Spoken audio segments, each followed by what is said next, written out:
আমার স্থূলের গুরু পিতামাতার চরণে স্মরণ নিয়ে তৎপর আমার দীক্ষাগুরু, ভাগবত শিক্ষাগুরু, উপাসনা তত্ত্বের গুরু সহ বিশ্বের সমগ্র গুরুর চিপাত পদ্মে শতকোটি প্রণিপাত জানিয়ে তাদের আশীর্বাদ প্রার্থনা করি। সর্বদেব দেবীর যুগল চরণে শতকোটি প্রণিপাত জানিয়ে উপস্থিত নববৃন্দাবনে সাধুগুরু বৈষ্ণব, বৈষ্ণবী মায়েরা সহ বিশ্বের অনন্ত কোটি সাধুগুরু বৈষ্ণবের আতুল চরণে রইল আমার। আমাদের যে শ্লোকটি প্রারম্ভিকে আমরা শুনেছিলাম, সেই শ্লোকের সঙ্গে আরো 2 লাইন শ্লোক আমরা যুক্ত করে আমরা আলোচনায় প্রবেশ করব। শাস্ত্র বললেন ভাগবতের প্রথম স্কন্ধে, চত ব্যাং মম শাস্ত্রং হি যশ ধর্ম জনার্থিনা পাপক্ষয়ার্থং লোকেশ মোক্ষার্থং ধর্ম বুদ্ধি নাশ। অর্থাৎ হে লোকেশ, ধর্ম ও বিজয় প্রাপ্তির জন্য প্রত্যেকটি মানুষেরই উচিত আমার ভাগবতীয় কথা আস্বাদন করা। এ কথা কে বলছেন? স্বয়ং ভগবান শ্রীহরি নিজে। লোকেশ বলতে কাকে বোঝানো হয়েছে? দেবর্ষি নারদকে বোঝানো হয়েছে। যে হে নারদ, আগত কলির জীবের মুক্তির জন্য একটাই সর্ব উত্তম পথ, উত্তম কর্ম, সে হচ্ছে হরি ভজন। হরি ভজনের ঊর্ধ্বে এই জগতে কলির জীবের মুক্তির আর কোনো পন্থা নেই, আর কোনো বিকল্প ব্যবস্থাও নেই। ভগবান নারদকে হরি ভজনের মধ্যে জীব যাতে মায়াবাদী জীব আসতে পারে তার জন্য আলোচনা করছেন। যে কোনো ধর্ম করতে হলে আমাকে আগে ধারণ সম্বন্ধে জানতে হবে। ধর্মটা কি, এর ওয়েটটা কি, ওজনটা কি, এটা তিতা না মিষ্টি না নুনতা, এটা ভালো হবে না মন্দ হবে, এটা কিভাবে করার প্রয়োজন আছে, এই সমস্ত কিছু আমাদের আগে বুঝে তারপরে এই পথের পথিক হতে হবে। না বুঝে কখনো কোনো ধর্ম করা সম্ভব নয়। এই জন্য আমাদের সর্বপ্রথম কর্মে মনোনিবেশ করতে হবে। কর্মটা কি? এই যে আপনারা এসেছেন নিত্য, প্রথম দিন এসেছেন, গতকাল এসেছেন, আজও এসেছেন, আগামী দিনগুলোতেও আসবেন, এই আশাটাও একটা কর্ম। কোথায় ছুটে এসেছেন? মাধুর্য ভূমি চিধাম বৃন্দাবনে। কেন এসেছেন? মায়াময় জীব সংসারের দুঃখ কষ্টের গ্লানি টানতে টানতে আজ পরিশ্রান্ত হয়ে গিয়েছে। যে সংসারে সুখের আশায় এতদিন পড়েছিল, এখনো মায়াবাদী জীব বুঝতে পারছে এখানে সুখ বিন্দু মাত্র নেই। আমার মানব জীবনে যে সুখ অর্জন হলে আমার হৃদয় শান্তি হতো, সেই সুখ কখনো কামনা বাসনার সংসারে থাকতে পারে না। কেন পারে না? এই সংসার বড় বৈচিত্র্যময়। এই সংসারে আপনি যত দিতে পারবেন ততই আপনি ভালো থাকবেন। দেওয়ার ক্ষমতা যেদিন বন্ধ হয়ে যাবে, সেদিন এই সংসারে সকলেই আপনার আপনজন ছিল, তারা বলবে যত তাড়াতাড়ি চলে যায় ততই ঝামেলা মুক্ত। এটা হচ্ছে এই সংসারের অবস্থা। বড় বিচিত্রময় সংসার। এই ভাবনা যখন মানুষ বুঝতে পারে, তখন মানুষের হৃদয়ে আত্মচৈতন্য জাগে, আর তখনই মানুষ উপলব্ধি করতে পারে যে আমি কে, কি আমার পরিচয়, আমার কি করণীয়, আমি কি করছি, আমি কোথায় ছিলাম, এখন কোথায় এসেছি, আমি আবার একদিন কোথায় চলে যাব, আমি মরেও কি আবার মানুষ হব, সে প্রমাণ তো আমার নাই। ও সাধু ভাই, দেশের মানুষ দেশে চলো যাই। এই দেশেতে এসে আমি পড়েছি মায়ার জালে, দুর্যোগে ঘন ঘটা, না জানি কি আছে সামনে মোর কপালে। যে দেখি ঘোর অন্ধকার, পাড়ি দিতে হবে আমাকে অথই পাথার। আমি সেদিন কেমনি যাব একা একা, সঙ্গে সাথী দেখি তাকে আমার নিধানের কালে কেহ নয়। এতদিন সবাই ছিল, কিন্তু এখন দেখে নিদান কালে সঙ্গের সাথী কেহ নাই। তাহলে আমার গতি কি হবে? সেই দিনের গতির অগতির গতি করার জন্য আমাদের সর্বপ্রথম কাজ হচ্ছে কর্ম করা। কোন কর্ম? কর্ম তো দুই ভাগ, একটা হচ্ছে সকাম কর্ম, আরেকটি হচ্ছে নিষ্কাম কর্ম।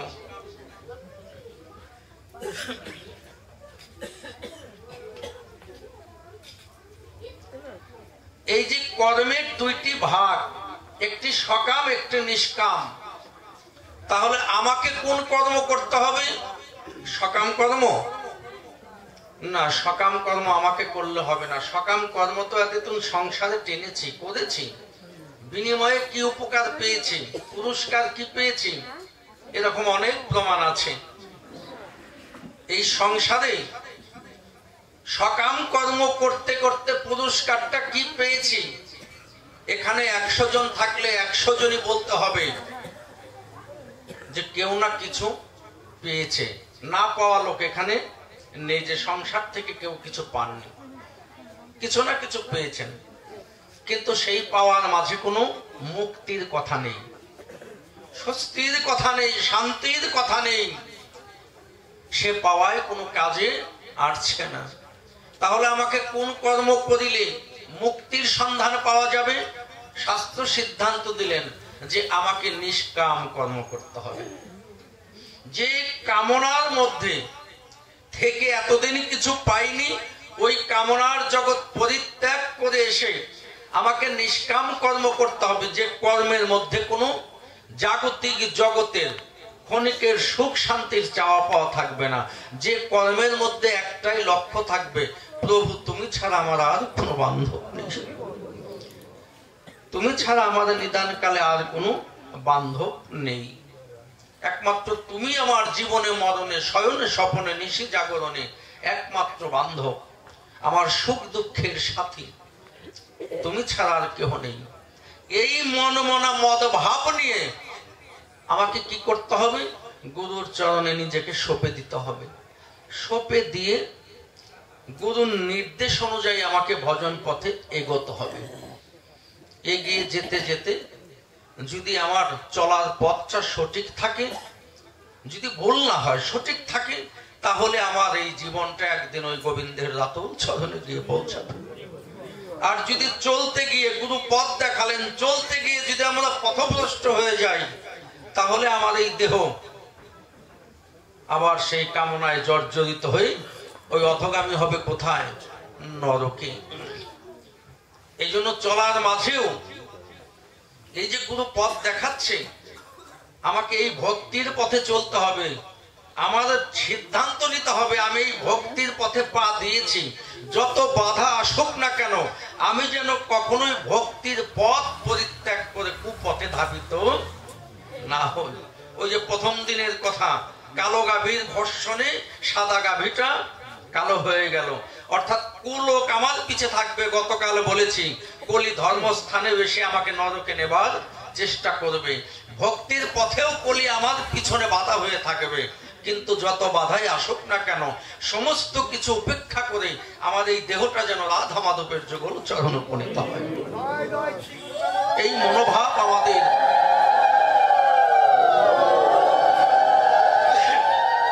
নিয়ে চলতে হবে, খুব সতর্ক হয়ে চলতে হবে। এবং গুরুর নির্দেশগুলো আমাকে সর্বদাই অন্তরে ভাবতে হবে। ভজন পথেও বিপদ আছে। কাম, ক্রোধ, লোভ, মোহ, মাদ, মাৎসর্য, 6টি রিপু, এরা তো আপনার আমাকে ভজন পথে বাধা দিচ্ছে সর্বদাই, নাকি? এর মধ্যে একটি হচ্ছে মোহ। মোহটা খুবই খারাপ। মোহ যদি একবার বিন্দু মাত্র আপনার দেহে বাসা বাঁধতে পারে, আপনি ভজন করিতে করিতে একদম উচ্চ স্তরে গিয়ে পৌঁছিয়েছেন, সামান্য একটু বাকি গোবিন্দের নিকটে যাবেন, সেখান থেকে আপনাকে আবার টেনে নামিয়ে আনতে পারে এই মোহ। এই যে 6টি রিপুর একটি হচ্ছে মোহ। তার একটি ঘটনা বলি, মনে পড়ে গেল, বহুদিন পরে কথাটা মনে পড়ে গেল। দীর্ঘদিন গুরুর সঙ্গে কাটিয়েছেন, দীর্ঘদিন গুরুর সঙ্গে থাকতে থাকতে তার জীবনের মধ্যভাগ এসে দাঁড়িয়েছে। হঠাৎ একদিন গুরুর কাছে বলছেন, গুরুদেব, আমার আর ভোগ বাসনায় থাকতে মন চাইছে না। বাবা, তুমি কি করতে চাচ্ছ? গুরুদেব, আপনার আদেশ পেলে আমি সন্ন্যাসী নেব। আমি গৃহে আর ফিরে যাব না, এবং কি আপনার এই আশ্রমেও আমি আর থাকবো না। আশ্রমের মধ্যেও অনেক কামনা বাসনা থাকে। এবার আপনার অনুমতি পেলে আমার এই দেহটা, জীবনটা আমি গোবিন্দের উদ্দেশ্যে জন্মের মতো সমর্পণ করতে চাই। আমি সেই স্থানে যাব যে স্থানে গেলে মোহ মায়া আমাকে স্পর্শ করতে পারবে না। আমি আমার মতো মুক্ত হয়ে থাকব। আমি সর্বদা মুক্ত থাকতে চাই মোহ থেকে, মায়া থেকে। মায়া খুব সাংঘাতিক জিনিস, মোহ খুব সাংঘাতিক জিনিস। গুরুদেব ভক্তের কথা শুনে খুব আনন্দ পেলেন। কেন আনন্দ পেলেন? মায়া আর মোহমুক্ত যদি কোনো শিষ্য একবার হয়ে যায়, সেই শিষ্যের তরিতে গুরু যে ভব নদী পার হয়ে যায়। মায়া আর মোহমুক্ত যদি একটা শিষ্য হয়ে যায়, ওই শিষ্যের তরিতে গুরু ভব নদী পার হতে পারে। ভক্তের মুখে এতদিন পরে শত ভক্তের মাঝে একটা ভক্তের বদন থেকে সেই কথা শুনে গুরুর আনন্দ ধরছে না। শত শত শিষ্য করলাম, কিন্তু আমার নিদান কালে কে বান্ধব হবে খুঁজে পাইনি। ভেবেছিলাম আমার এই গুরু জন্মটা বৃথাই যাবে, নিদান কালে আমার কোনো বান্ধব বোধহয় পাবো না। কত ভক্ত করেছি, সবাই আসে, তারা তাদের সুখ শান্তি নিয়ে আমার কাছ থেকে কেটে যায়, কিন্তু কেউ আমাকে নিদান কালে উদ্ধার করে গোবিন্দ চরণে নিয়ে যাবে এমন একজন ত্যাগী ভক্ত আমি খুঁজে পাই না। কিন্তু শত ভক্তের মাঝে আমি কাকে বলবো তোরা সব ত্যাগ করে আমার কাছে আয়? আমি বলতেও পারি না, কেননা কেউ যদি মনে না চায়, যার যার একটা ব্যক্তিগত সিদ্ধান্ত তো থাকে। আমি এই জন্য এতদিন কাউকে বলিও নি। কিন্তু আমার অন্তরের যে চাওয়া পাওয়া, আজ তোর মধ্য থেকে তা পূরণ হলো। আমি ধন্য তোকে পেয়ে, তোর মতো শিষ্য পেয়ে আমি ধন্য। কেননা আমার আর কোনো পারের ভয় থাকবে না। মায়ার মোহকে যিনি ত্যাগ করতে যাচ্ছে, এমন ভক্ত কি সহজে পাওয়া যায়? তো দুর্লভ। বাবা, ভক্ত আমরাও হয়েছি, কিন্তু এমন মনোভাব আমাদের জাগে না। আমি না নিজে মুক্তির কথা ভাবি, না আমার গুরুকে মুক্তি করাবো এই ভাবনা আমি ভাবি না কখনো যে আমি শিষ্য কেন হলাম। আমি যে শিষ্য হয়েছি, শুধু সারাটা জীবন শিষ্যের কথাই নাম থাকবে? আমি কি শিষ্য থেকে কখনো ভক্ত হতে পারবো না? মন্ত্র নিলে তাকে শিষ্য বলা হয়, ভক্ত বলা হয় না। ভক্তি জাগলে তখন তাকে ভক্ত বলা হয়। আর ওই ভক্ত যখন ভবের বন্ধন মুক্ত করতে পারে, তখন সে নিষ্কাম জগতের বাসিন্দা হয়ে যায়। ওই জগতে যে ভক্ত চলে যায়, তার পিছে পিছে গুরু না যেতে পারে না। ওই ভক্তের দ্বারা গুরু মুক্তি লাভ করে, কিন্তু এগুলো দুর্লভ। এই মায়া মোহ থেকে মুক্ত হওয়ার যে বাসনা, এটা আমাদের মধ্যে কখনো জাগলো না। গুরু ধরে শুধু গুরুর কাছে আমার ধন সম্পদ, লোভ লালসা, হিংসা, নিন্দা, এগুলো জাগতিক জগতে অনিত্য ধন, আজ আছে কাল নেই, হাত বদল হয়, তাই নিয়ে আমরা পড়ে থাকি। মহাজন বললেন, অনিত্য ধন লইয়া কর টানা টানি, নিত্য হরি নাম কর জানা জানি। হ্যাঁ, এই যে নিত্য হরিনাম জানার যে কথা, এই যা ভাবনা আমার জাগে না। গুরু খুব আনন্দ পেয়েছে। ঠিক আছে, আমি তোকে আশীর্বাদ করছি, যা বাবা। কথাটা মনে রাখবেন, আলোচনাটা ভক্তি পথে যাওয়ার নিয়েও কিন্তু আমাদের মোহ যদি ঢুকে যায়, আমাদের সব কিন্তু নষ্ট হয়ে উপরে উঠে আবার নিচে নামিয়ে নিতে পারে মোহ মায়া। এবার যাওয়ার সময় ভক্তকে গুরুদেব কিছু বহির্বেশ দিলেন। জায়গায় জায়গায় যাবি, একটা কম্বল ধরুন, একটা কাঁথা, একটা বালিশ, এগুলো কিছু সঙ্গে রাখ। যেখানে মনে চাইবে বিছনাটা পেতে একটু শরীরটাকে একটু বিশ্রাম দিবি, ঘুমিয়ে পড়বি। ভক্ত বললেন, না, আমি এগুলো নেব না, কেননা আমি সন্ন্যাসী গিয়ে সমস্ত মোহ সংসার থেকে ত্যাগ করে সেই মায়ার বস্তুই যদি সঙ্গে রাখি, তাহলে এর কারণেও আমার এই জীবনটা গোবিন্দ চরণ ছাড়া হয়ে যেতে পারে। যে সমস্ত বস্তুর মধ্যে মায়া থাকে, এগুলো আমি কিচ্ছু নেব না। কেন নেব? নিয়ে লাভও নেই। এসেছি শূন্য হাতে, যাবো একদিন শূন্য হাতে, খালি হাতে, কিচ্ছু নিতে আমি পারবো না। এই জাগতিক জগতে সন্তান বলে, এটা আমার বাবার দেহ, ওটা আমার বাবা, তাই না? এই দেহটা আমার বাবার। স্ত্রী বলবে, ওটা আমার স্বামী, এই দেহটা আমার স্বামীর। পিতামাতা বলবে, ওটা আমার সন্তানের দেহ। ভাই বলবে, ওটা আমার দাদার দেহ, তাই না? বলেন। কিন্তু শ্মশানের আগুন বললেন, তোদের সব ভাবনা বৃথা। এমন একদিন আসবে, সেদিন তোরা যে যতই বলো ওটা আমার দাদা, আমার বাবার দেহ, এই দেহ মূলত তোদের না, আমি আগুন, এই দেহটা আমার। সবশেষে এই দেহটা আমার কাছেই আসবে। যতই বলুক মা বাবা এই আমার সন্তানের দেহ, যতই বলুক আমার স্বামীর দেহ, এমন একটা দিন আসবে সেদিন কোনো কাজে লাগবে না। শ্মশানের আগুন বলছে, ওটা মূলত তোদের দেহ নয়, ওই দেহটা মূলত শেষকালে আমার কাছে আসবে, ওটা আমার দেহ, আমি ওকে পুড়িয়ে ছাই করে দেব। কিন্তু সেই ভাবনা আমার ভাবা হলো না। যেমন দাঁত থাকতে মানুষ দাঁতের মর্ম বুঝে না, তদ্রূপ সময় থাকতে আমরা এই দেহের মূল্য দিতে পারলাম না। কিন্তু আমি যদি ভাবতাম, আমি যদি জ্ঞানী হতাম, আত্মচৈতন্য জাগতো আমার, তাহলে আমি বলতে পারতাম, পিতামাতা মায়ার বন্ধনে দাবি করছো ওই দেহ, ঠিক আছে, ক্ষণিকের জন্য তোমার স্ত্রী দাবি করছো, ঠিক আছে, তোমার ভাই তোমার দাবি করছো, ঠিক আছে, আগুন তুমিও দাবি করছো তোমার, ঠিক আছে, কিন্তু আমি বলে যাই, আগুন তুমি যেমন বললে পিতামাতা ভাই বন্ধু কারো নয়, এই দেহটা তোমার।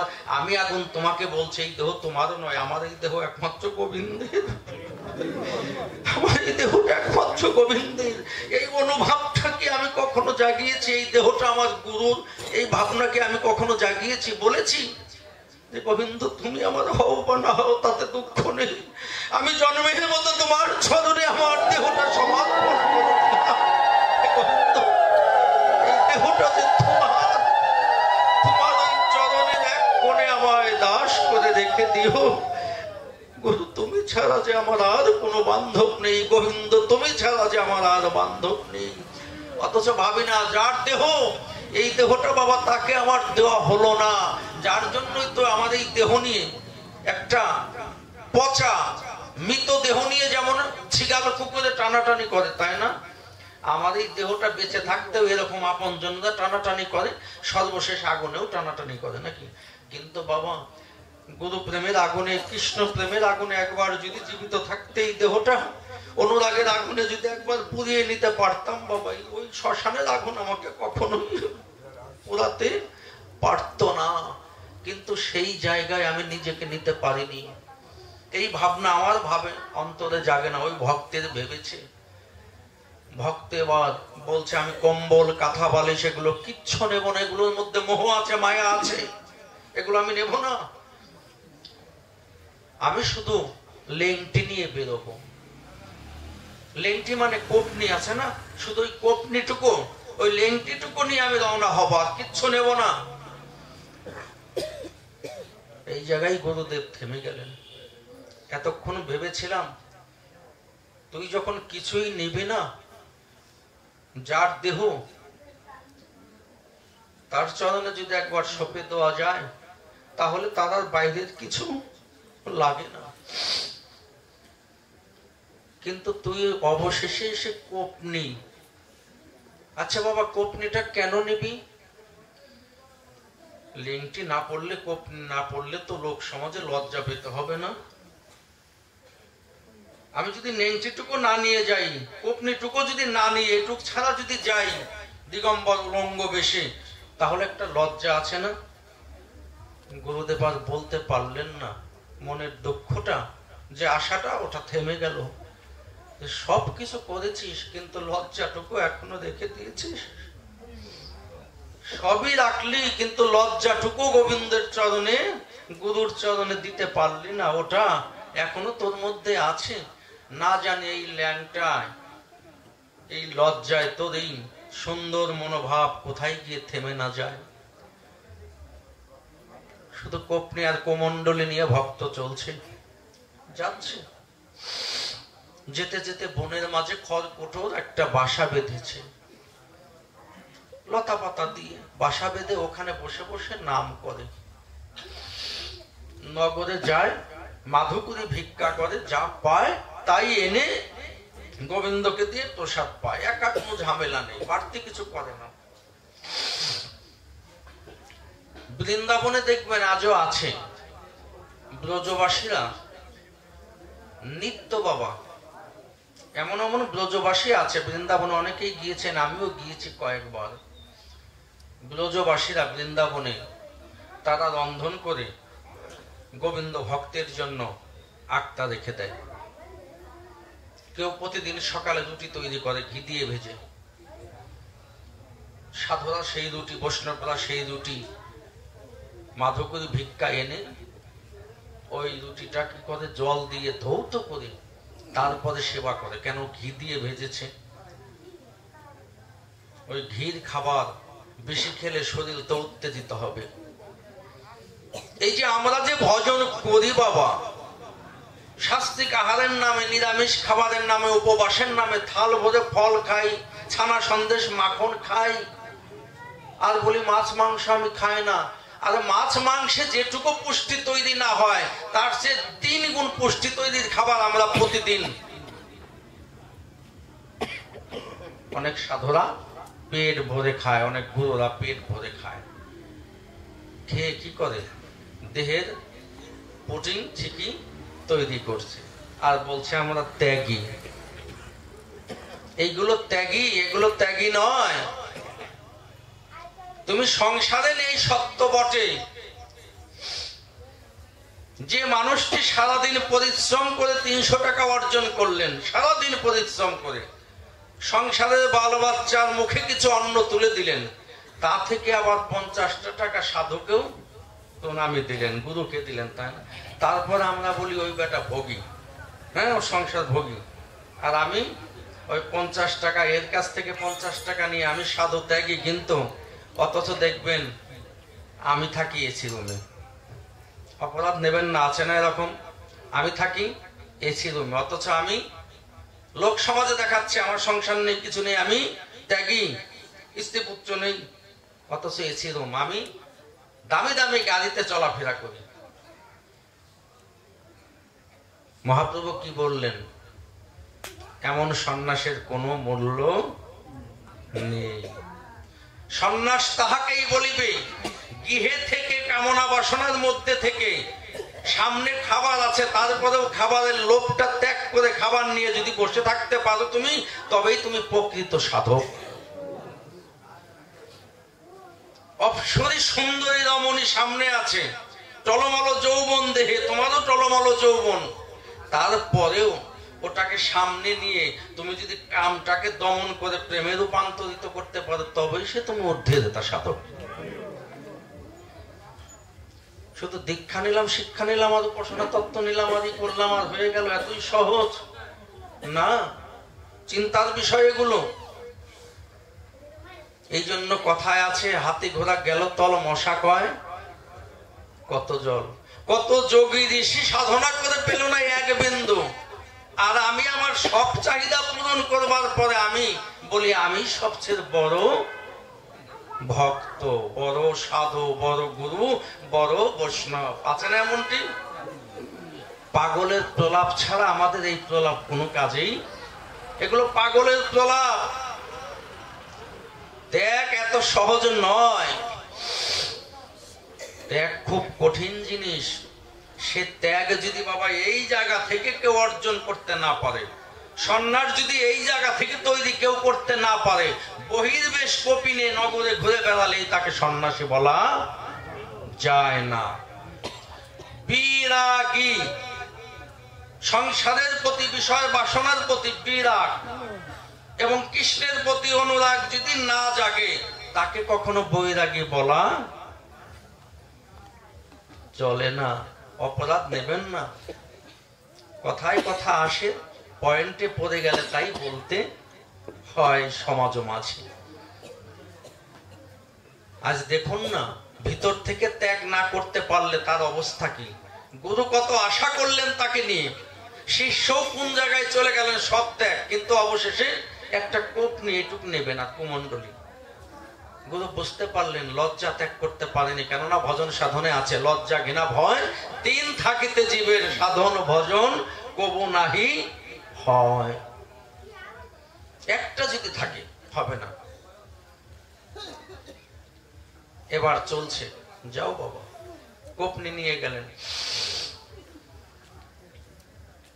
এবার গিয়ে আবার ফিরে আসলেন গুরুদেব। গুরুদেব বললেন, বাবা তুমি আবার ফিরে আসলে, তুমি তো জানো না নিয়ম ভজন পথে গোবিন্দ দর্শনে যারা চলে যাবে বিষয় বাসনা ত্যাগ করে, তাদের আর ফিরে আসতে নেই। আর যারা ফিরে আসে তারা যে বাধা পড়ে যায়, তারা যে এগোতে পারে না। তোমাদের ফিরে আসাটা যাত্রায় একটা অমঙ্গলের লক্ষণ। আছে না, অনেক সময় যাত্রায় পা লাগলো, বাধা পড়লো, আমরা বলি না অমঙ্গল। আমার যেন কেন আমার যে আশা ছিল পূর্বে, তা যেন আস্তে আস্তে সব এক এক করে হারিয়ে যাচ্ছে। আচ্ছা তুমি কেন ফিরে আসলে? গুরুদেব একটা কোপ নিয়ে একটা নেংটি নিয়েছি, হচ্ছে না গুরুদেব, আর একটা নেংটি আমাকে দিয়ে দিন। কেননা আমি ব্রহ্ম মুহূর্তে স্নান করে আর একটা পরবো, আর এই নেংটি এই কোপনিটা তো লজ্জে শুকাতে হবে, তাই না? ও তাই, প্রথমে কিচ্ছু নেবে না, নেবে শুধু নেংটি কোপনি একটা। এবার ফিরে এসে তার মনে কয়টা জাগলো? দুটো। গুরুদেব দিয়ে দিলেন, কোপনি নিয়ে চলে যাচ্ছে। নেংটি একটা পরে আর একটা নিয়ে রওনা হলেন। বনবাসে গিয়ে খড় কোঠোতে তৈরি করে মাধবপুরি ভিক্ষা করে তিনি সংসার চালাচ্ছে। কেউ যদি রুটি দেয়, যদি ঘি মিশ্রিত থাকে, ধৌত করে জলে ধুয়ে ঠুয়ে তারপরে সেটা সেবা করে। মানে দেহের ইষ্টপিষ্ট জাগ্রত হবে। পুটিং জাতীয় খাবার যা খেলে দেহে উত্তেজিত ভাব তৈরি হবে, ওগুলোকে উনি সব সময় বেছে বেছে এগুলোকে ত্যাগ করে তারপরে তারা জীবন যাপন করছে। অনেক বাবাজি আছে, সবাই একরকম তা নয়। কেননা ভালো আর মন্দ, ভালো না থাকলে এখনো চন্দ্র সূর্য তো উঠতো না, ভালো আছে। তাহলে আমরা কেন ওই বিপরীতটার আলোচনা বেশি করি?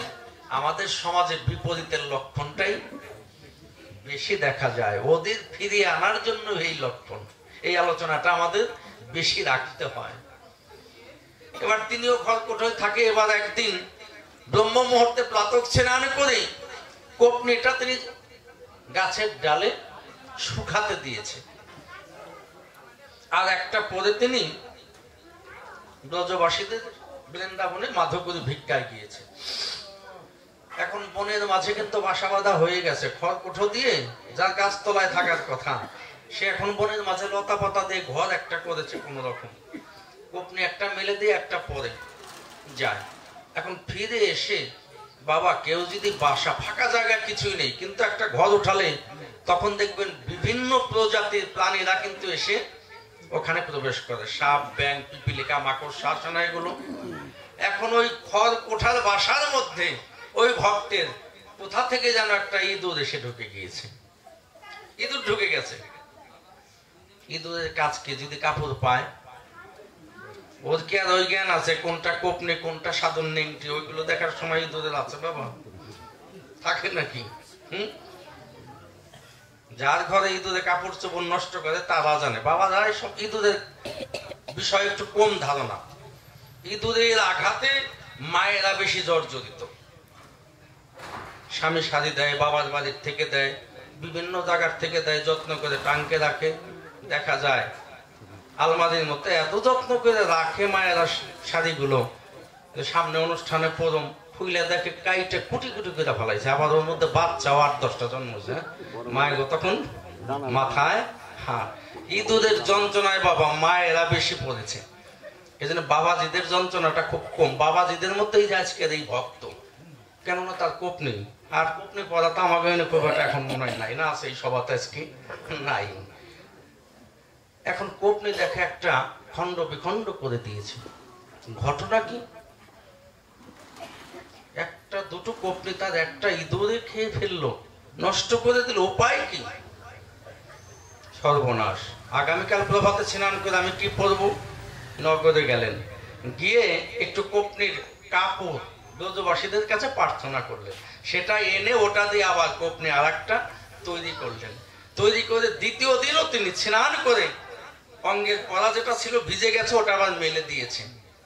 আর একটা নতুনটা পরে আবার নগরে এসে দেখো ওটাও ইঁদুরে খেয়ে দিছে। ইঁদুর তো তাড়াতে হবে। উপায় কি? ইঁদুর কি দিয়ে তাড়ায় বাবা? ইঁদুর তাড়াতে হলে একটা বিলাই পুষতে হবে। একটু চিন্তা করে দেখবেন, ইঁদুর তাড়াতে হলে বিলাই পোষা প্রয়োজন নাকি? এখন তিনি ওই মাধবপুরী ভিক্ষা বাদ দিয়ে, ওই কোপনি ভিক্ষা বাদ দিয়ে, রুটি ভিক্ষা বাদ দিয়ে ব্রজবাসীদের বৃন্দাবনে গিয়ে বলছে, কারো বাড়ি 2টি বিলাই থাকলে একটা আমাকে দাও। ত্যাগী সন্ন্যাসী, এখন তার বিলাই পালার শখ জেগেছে। বিলাই, আমাকে একটা মাধবপুরী বিলাই দাও। এক ব্রজবাসীর বাড়িতে 4-5টা বিলাই। ঠিক আছে, বিলাই আর কি কাজে লাগে না? উনি বিলাই নিয়ে আসছে। ওই বিলাই দিয়া তিনি ইঁদুর তাড়াবে। এখন বিড়াল আসার পরে বাবা, বিড়াল যে বাড়ি থাকে, বিড়াল দেখলে কি ইঁদুর এত বোকা নাকি? ওর জীবন হারাইব। ওই কোপনির থেওয়ার জান হইলো বড়, ওই স্থানই ত্যাগ করছে। এখন 2-3 দিন থাকতে থাকতে বিড়ালের প্রতি একটা মোহ এসে গেছে, মায়া এসে গেছে। সংসারটা কিসের ছিল? এক নেংটিন নাকি? এক কোপনির সংসার ছিল না, বেরিয়ে আসলো 2 কোপনি নিয়ে। এখন সেখানে একটা বিড়াল ঢুকে গেল। কিছুদিন যেতে না যেতে বিড়ালের 3-4টে বাচ্চাও হলো। বিড়াল তো আর সবসময় বাড়ি থাকে না, ডাইনে বায়ও যায়।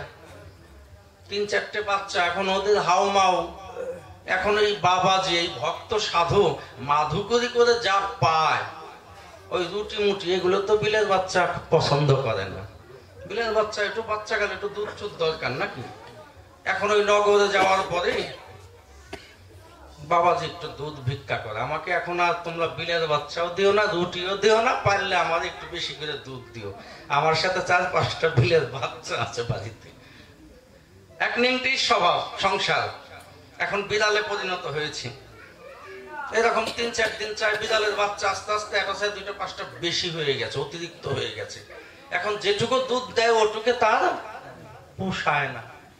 এখন ব্রজবাসীদের কাছে গিয়ে বেশি করে বলে। এর মধ্যে এক ব্রজবাসী বললেন, বাবা আপনি প্রতিদিন এভাবে দুধের জন্য নগরে ভিক্ষা করেন, এক কাজ করুন, ওর চেয়ে আমি আপনাকে একটা গাভী দান করে দিই। আপনি একটা গাভী নিয়ে পালেন, তাতে তার দুধ হবে, আপনারও হবে, ওই বিলের বাচ্চারও অভাব থাকবে না।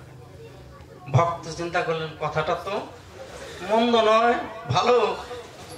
এবার বনের মাঝে একটা গাভীও তার সংসারে যুক্ত হলো। এখন যে গাভীটা দিয়েছে বাবা, ওটা বছর বিয়ানো গাভী, পূর্ণ গাভী, ওটা দিয়েছে। ওটা এনে পালে, নগরে ভিক্ষা একটু কম যায়। এখন ওই গাভীটার তো ঘাস ঘুষ কাইটে এনে তো খাওয়াতে হবে নাকি? যা একটু ঘাস ঘুষ কাইটে, এদিকে বিলে আছে, তাকে আবার দুধ দহ একটু দেওয়া লাগে, সংসার ঝামেলা তো। তারপরে একটু নাম ঠাম আস্তে আস্তে একটু কমে গেছে সংখ্যা, এভাবে চলছে। তারপরে কি করলেন, গাভীর বাচ্চা হলো। এখন এইগুলো নিয়ে ওই ভক্ত এখন হাঁপিয়ে উঠেছে। পিলার বাচ্চা, গাভীর বাচ্চা, গাভীর দেখাশোনা, এগুলো করা, নগদে ভিক্ষা করা খুব একটা মুশকিল। ব্রজবাসীদের কাছে গিয়ে একদিন মনের দুঃখের কথা বলছে, আমি তো একা এইগুলো সামলাতে পারছি না, কি করা যায় বলো তো। এক ব্রজবাসী বললেন, বাবাজি তাহলে আমাদের পাশের বাড়ি একটা মেয়ে আছে, সহজে বিয়ে হয় না, ওকে আপনি বিয়ে করে নিয়ে যান, তাহলে আপনার কষ্টটা একটু কমবে। সংসার ছিল দুই নেংটির, দুই কোপনির সংসার গুরুর থেকে বেরিয়ে আসলো। এবারে তিনি এখন বিবাহ করলেন। বিবাহ করার পরে তার সঙ্গে একটা সম্পর্ক ঘটে গেল। ও ভাই প্রেমে বন্ধনে আবদ্ধ হলেন। আবদ্ধ হয়ে তারা সংসার করছে। কিছুদিন পরে নিজের বইয়ের পেট থেকে একটা বাইরেছে, আর এক বছর পর আলাদা বাইরেছে। এখন এই কোনার থিয়েটার বাবা, ও কোনার থিয়েটার আসে বাবা, আর একজন আসে বাবা, চারদিক দিয়ে শুধু বাবা। ওদের টেনে বুকে নেয়, আনন্দ ফুর্তি করে। ওর এখন আর ঠিক মতোই 3 বেলা গরু নাম তো দূরের কথা, এখন একবারও আর হয় না। এভাবেও এখন সংসারে আবদ্ধ হয়েছে। ছিল কি জীব? প্রথমে ছিল মুক্ত জীব। রহস্যময় আলোচনা হলে হবে, বুঝতে হবে। মুক্ত জীব শুধু এই ব্যক্তি নয়, এই ভক্ত নয়, আমরাও প্রত্যেকে মুক্ত জীব ছিলাম। যখন গোবিন্দের কাছে কথা দিয়ে এসেছি, আমার প্রতি সকলের মায়া ছিল, কিন্তু আমার কারো প্রতি শিশুকালে ছিল না। মুক্ত হয়ে আসে, কিন্তু মানুষ তার স্বভাবে খাছিলতে নীতিভ্রষ্টের কারণে সে যুক্ত হয়ে যায় পাপ কর্মে। এমন একদিন গুরুদেব, ওই সেই গুরুদেব, তিনিও বহুদিন হয় ভক্ত চলে গেছে বৃন্দাবনে। দেখি কোথায় গেছে, একটু দেখে আসি। কেননা গোবিন্দ যেমন সব সইতে পারে, কোনো ভক্ত হারার যন্ত্রণা গোবিন্দ যেমন সইতে পারে না। গোবিন্দ একাকী দ্বারকায় একদিন বলেছিলেন, রাধে তুমি শুধু হারিয়ে আমাকে, আমি যেদিন বৃন্দাবন ছেড়ে এসেছি তুমি আমাকে হারিয়ে শুধু কেঁদেছিলে কৃষ্ণ কৃষ্ণ বলে। সবাই জানে তুমি কৃষ্ণ প্রেমে পাগল, কিন্তু আমার অন্তরের ব্যথা আমি কাউকে বোঝাতে পারলাম না। আমিও যে তোমার মতো রাধাকে হারিয়ে কত কষ্টে আছি, এটা আমি বোঝাতে পারলাম না। আমার মনের কষ্ট কেউ বুঝলো না। শুধু ভক্ত ভগবানকে হারিয়ে কষ্ট পায় না, ভগবানও ভক্তকে হারিয়ে কষ্ট পায়।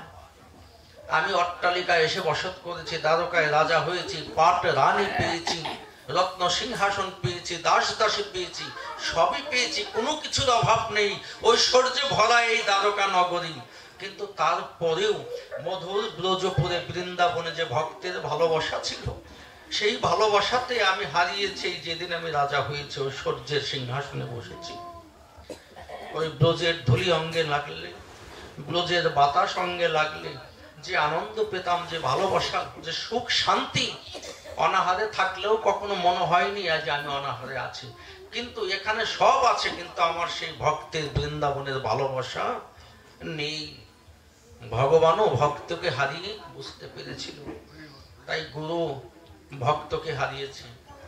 ভক্তের জন্য দেখুন, ওই যে বলেছি না, গুরু ভিন্ন বান্ধব নেই।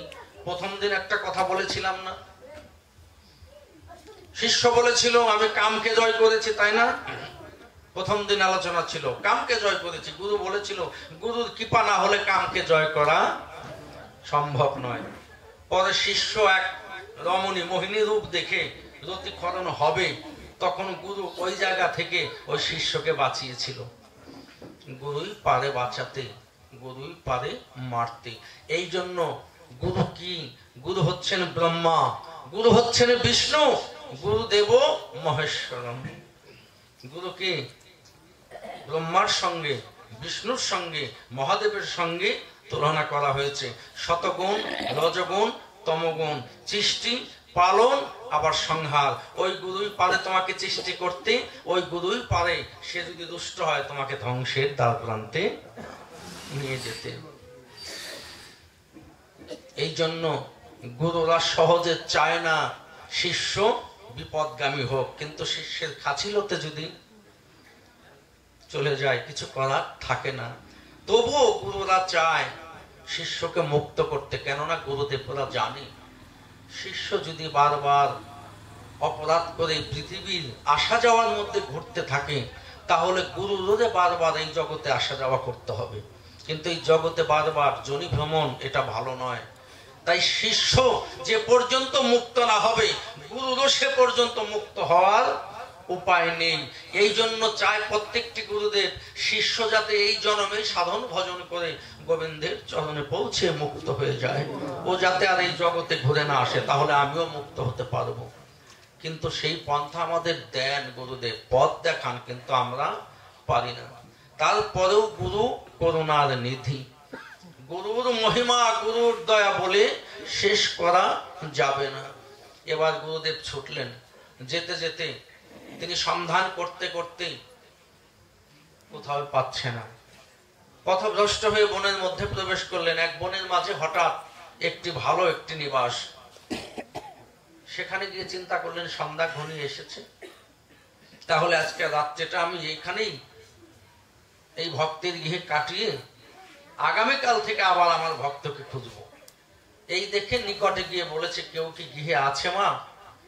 আমাকে কি একটু আশ্রয় দেওয়া যাবে?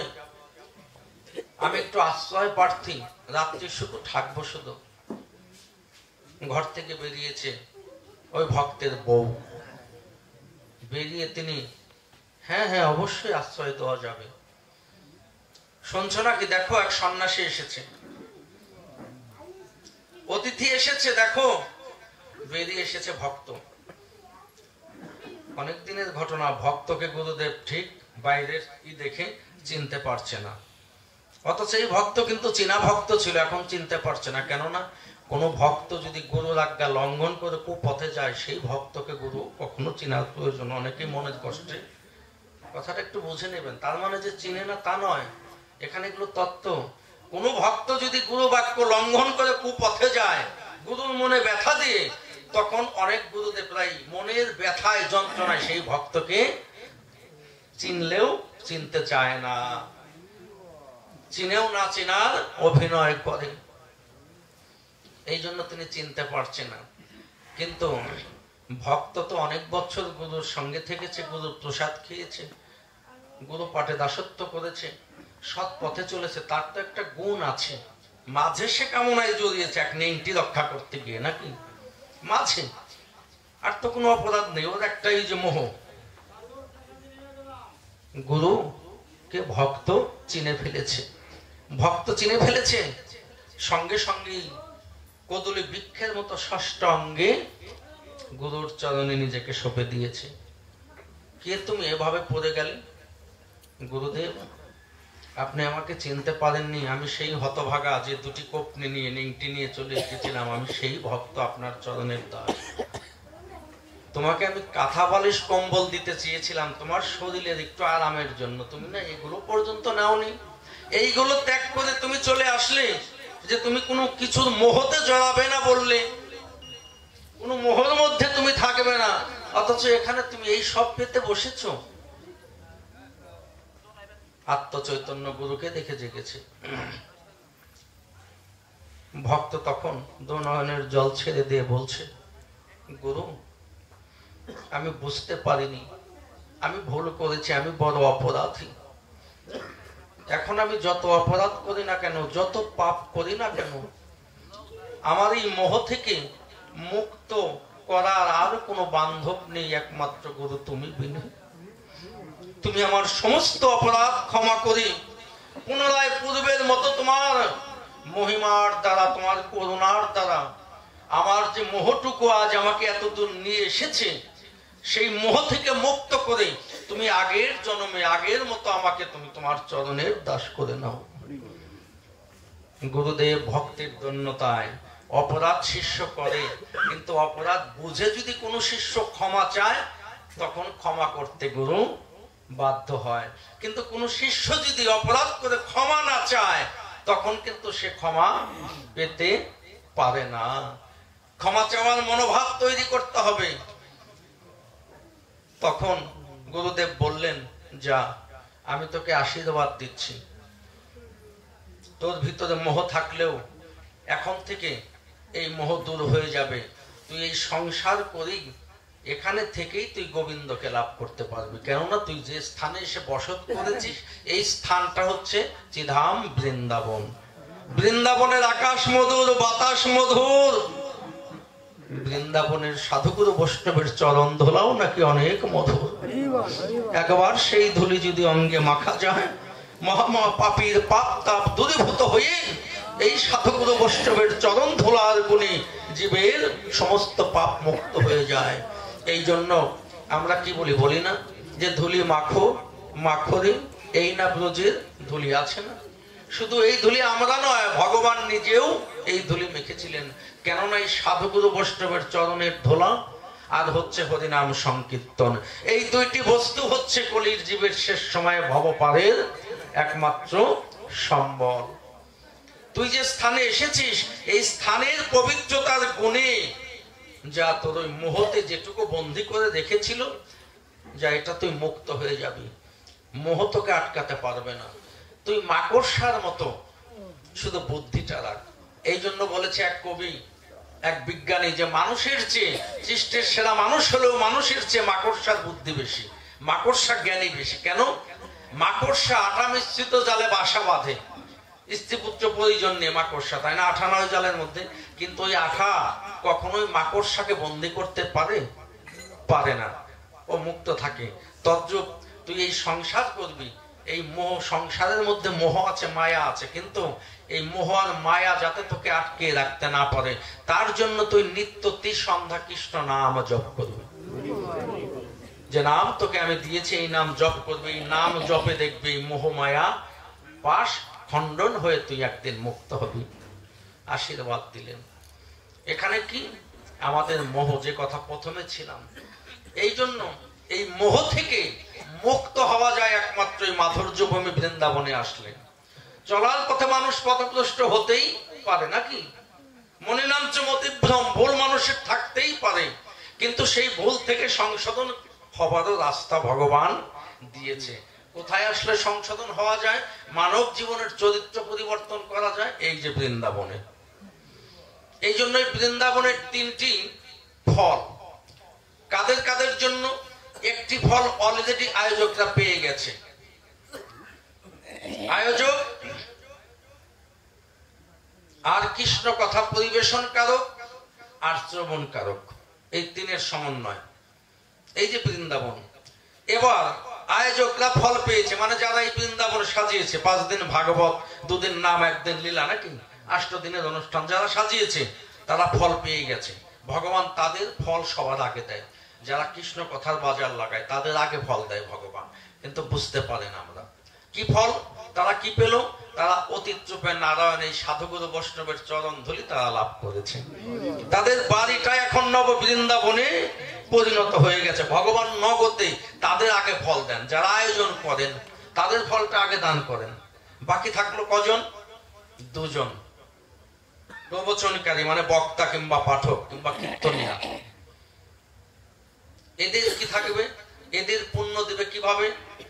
এরা যদি সঠিকভাবে জীবকে মুক্তির জন্য, ভক্তির পথ দেখানোর জন্য সঠিক মার্গে থেকে সঠিকভাবে কৃষ্ণ কথা পরিবেশন করতে পারে, ভগবান বললেন ওই পাঠককেও আমরা পুণ্য দান করে থাকি।